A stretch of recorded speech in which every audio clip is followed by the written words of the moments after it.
Mas lalong naging matapang ngayon ang GM Fiang na ilayag ang isa't isa.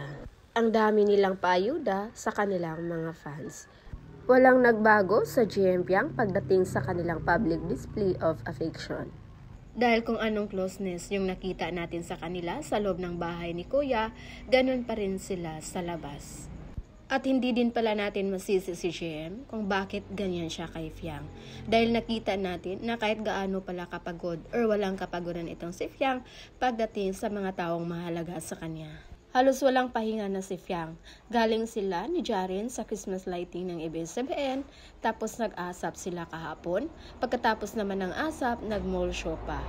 After ng mall show, dumiretso na sila para sa birthday ni Marcos. At ang nakakatuwa pa doon, kasama ni Fiang yung kanyang mama at ang family ni JM. Kaya hindi na dilulo ang lahat.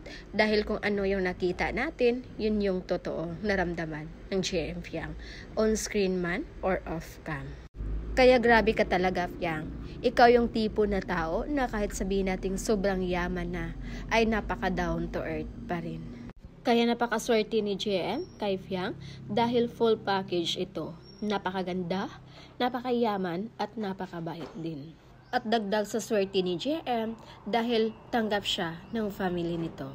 Dahil sa totoo lang, sa panahon ngayon, mahirap kunin ang loob ng magulang ng babae sa mga lalaking nanligaw sa kanilang anak. Lalo pa pag ganyan kay Fiang na andyan na ang lahat sa kanya.